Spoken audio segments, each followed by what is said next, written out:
Porque vibe é foda, cara. Vibe imprime no som. E no final, o cara não quer saber se você tem isso ou aquilo. Então, o que ajuda também na vibe? Que era outra opinião que eu te dei. Uma guitarra, um ampli, um Rhodes. Eu tenho um Twin Reverb de 1960 e um Twin Reverb de 2000 e pouco. Qual Twin que você acha que os caras escolhem para tocar?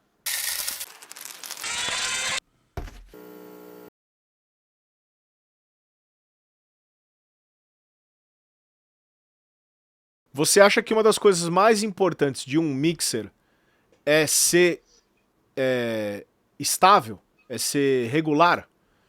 Tá, isso é uma batalha. Isso é uma batalha. Isso você tem que ter muita humildade para saber que você não é regular. E que, tipo, todo dia você não vai estar igual e nem sempre você vai conseguir entregar o seu melhor. Por isso que você tem que pegar os projetos com meses para você poder trabalhar. Isso reduz muito suas chances de fracasso, tá? Se você tiver que mixar uma música em 5 horas e entregar aí para o ar, suas chances de fracasso são muito grandes. Se você tiver um mês para você interiorizar, ouvir aquela música quando você tá triste, ouvir aquela música quando você tá feliz, ouvir aquela música quando você brigou com sua esposa, quando você fez sexo, é toda a diferença, saca? Tipo, você vai perceber muitas coisas. E aí você vai afinando, afinando, afinando e você vai chegar lá. Outra coisa que ajuda é você não tomar decisões que te dão horas e horas e horas de trabalho para você voltar, saca? Tipo, como, por exemplo, usar uma tonelada de coisas analógicas e de milhões de prints e roteamentos fantásticos e difíceis pra caramba, saca? Tipo, eu gosto de pegar uma mix minha e um dia simplesmente, cara, depois que eu fumei, eu venho aqui, ouço e eu percebo e falo assim, caralho, como que eu ia deixar essa caixa alta assim, seu idiota? Só que eu tenho semanas para perceber isso. E eu sei que eu posso errar nisso. Então, eu consigo me policiar e me controlar para errar menos. Se é possível um cara que nem o Russell, que nem esses caras errarem, por que não é possível eu? Se o Russell deve ter mixagem de disco que ele entrega que vai até o V5, até o V7, até o V10, por que eu não vou? Saca? Então, assim, é isso que eu penso, cara. Você tem que minimizar as chances. É difícil de você ser estável no disco inteiro. Uma música você vai mixar melhor. Aí o que você tem que fazer? Tenta ser o single. Aí que tá. Tenta errar naquela música lá que tá lá perdida lá, que não, sabe? É tipo mais ou menos isso. Não vai adiantar muito se você acertar na música que tá lá perdida e errar no single, sabe? As duas coisas que você me falou que eram mais importantes no estúdio era a manutenção e os panos. E a vibe, né? Ainda é isso? Cara, a manutenção é fundamental. Eu vejo, tipo, um monte de gente passando perrengue, um monte de reclamação de outros lugares, sei lá, de coisas assim, de estúdios megalomaníacos, que o cara não consegue fazer sair som sem uma mosca junto. Cara, tá cada vez mais raro de você ter um técnico de manutenção que saiba o que está fazendo e funcional. Cada vez você quer ter mais equipamento. Criou-se hoje uma cultura de eu quero ter vintage, eu quero ter equipamento a qualquer custo. Só que, tipo, aí ninguém pensa que você tem que manter esse equipamento, sabe? Então eu acho a manutenção completamente fundamental para uma session funcionar. Se tem uma coisa que quebra a vibe do estúdio, é tipo um equipamento quebrado, um computador quebrado, Um fone com ruído. uma caixa que para de sair som e você não tem outro monitor de áudio, um fone com ruído, um problema de ground loop no aterramento. Talvez não precise ser tão megalomaníaco. Pensa no que você consegue manter também, sabe? Pra caralho. Pra caralho. E é uma coisa que eu vejo que você faz muito aí, né? Você tem um pouco de receio, né? De ter coisas que não tem uma manutenção tão fácil assim, né, cara? Porque quem faz a manutenção sou eu. Sim, então. E eu sou um zero à esquerda nesse quesito. Então eu preciso ter equipamento que é tipo trocar um botão, trocar um op-amp. Trocar um op-amp da API, Isso, porque eles exato. quiseram jogar massa no op-amp que eles acham que ninguém descobriu ainda a fórmula deles. E eles tapam com massa. Pera aí, vamos tapar com massa aqui. Pronto, ó. Ninguém vai descobrir. Segredo do mundo. Todo mundo faz esse op-amp. Enfim, velho, é assim, Sim, mas Mas você vê, um API, você pode, se bobear, você pode tirar o módulo durante uma gravação. Sim. E sua mesa não vai dar pau. Você pode tirar, trocar um op-amp e colocar em 10 minutos, 10 minutos. tá funcionando de volta, É isso. sabe? Já fiz isso com o Zé, quando ele veio mixar um disco aqui. Ele tipo, queimou um canal, eu falei, meu, vai tomar um café, você vai voltar, O vai estar op-amp pronto. queima por causa disso, porque ele esquenta. Porque eles colocam massa no op-amp. Eu acho que são coisas que eu fui dar muito valor depois que você abre o estúdio, a sala tá lá linda, maravilhosa, bonita e cheirosa, mas você olha no espelho, no banheiro e não tem nenhum cliente.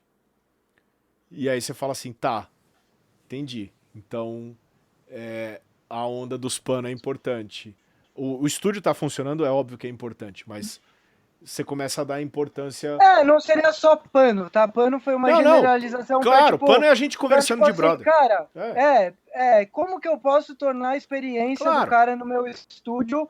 Assim, você vai comprar um microfone de 80 mil reais, que é o que custa um 47 Tube hoje em dia, o cara vai no seu estúdio porque você tem esse daí? Não.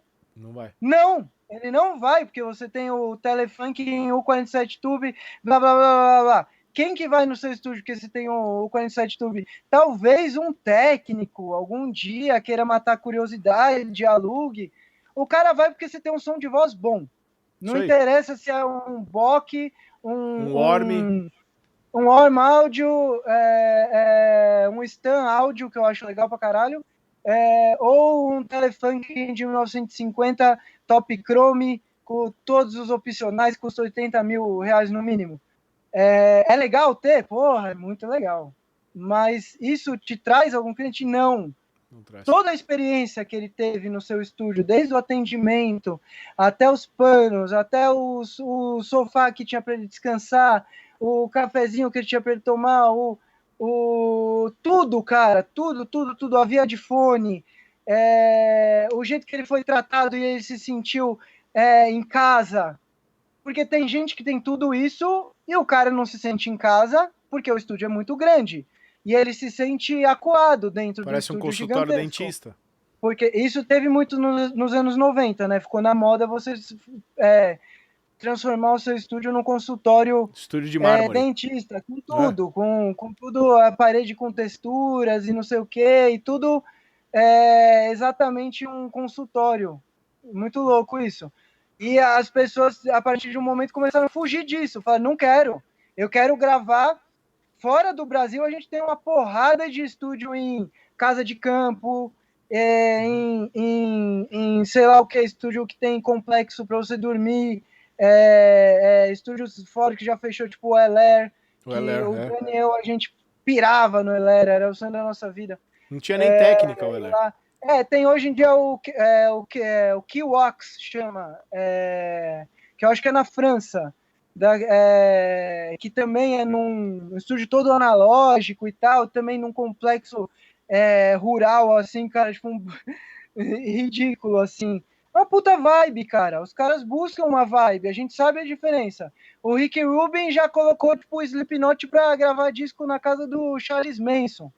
Sei lá se era essa porra, é um negócio assim.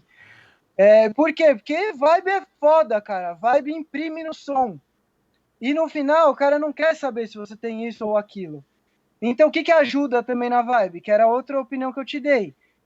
Uma guitarra, um ampli, um Rhodes, um piano acústico, uma bateria, uma caixa de 1950 da bateria que o cara vai tocar. Ele se sente, ele fica com o pau duro, cara, e ele toca aquilo lá. É muito louco, assim, sabe? Então tem coisas que você pode incentivar essa vibe a ser criada, sabe, no estúdio, e que às vezes falta. Às vezes você tem um puta estúdio nervoso pra caramba, o cara quer tirar um som de batera velho, e aí, tipo, tem uma DW. E aí o cara não...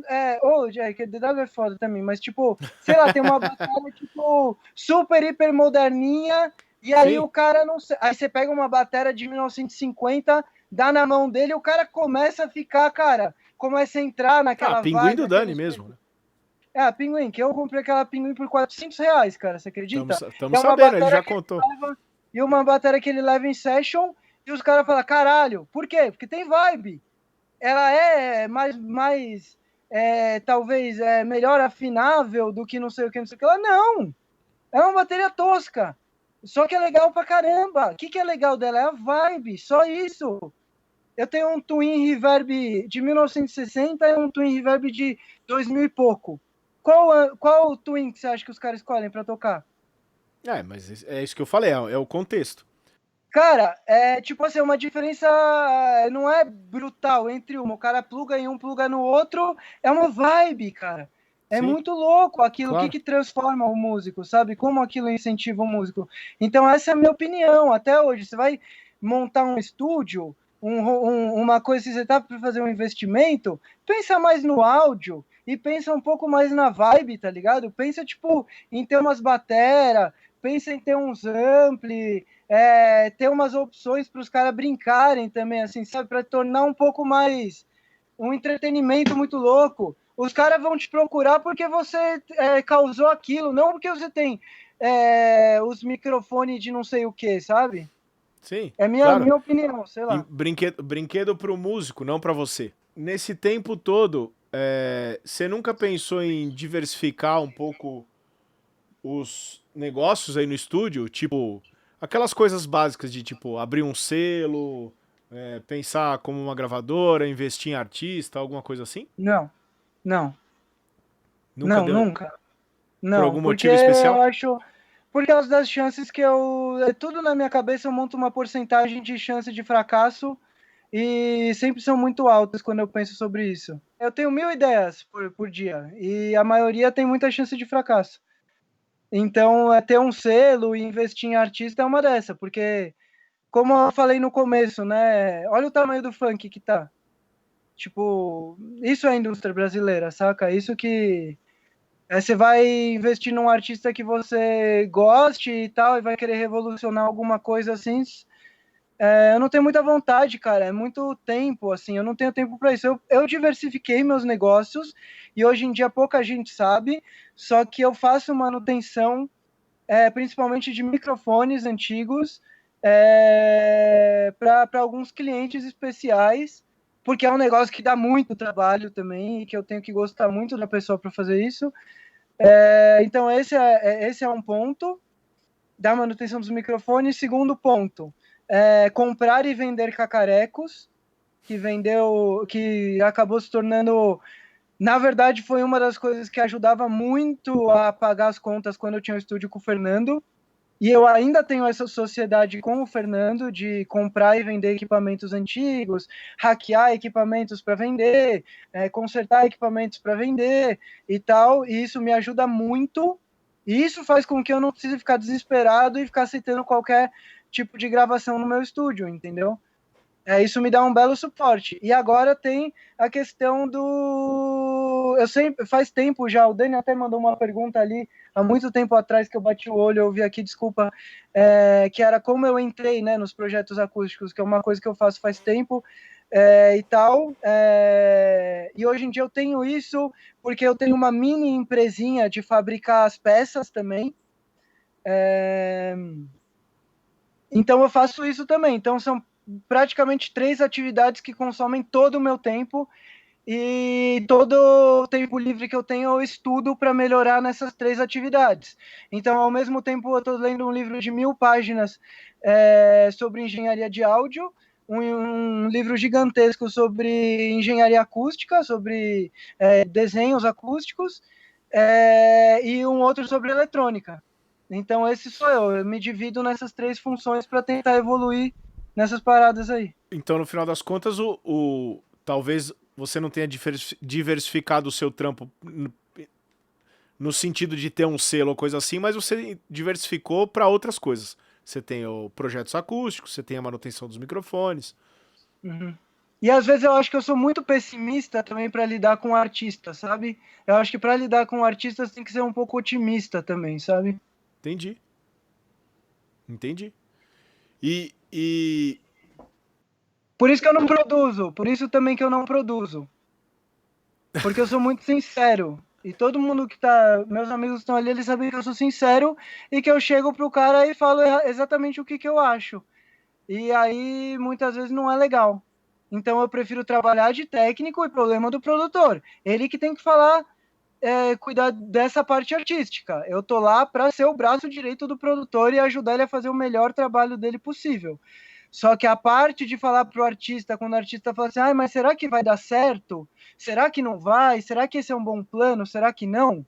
Aí eu deixo pro produtor resolver isso. Segura que o filho é teu.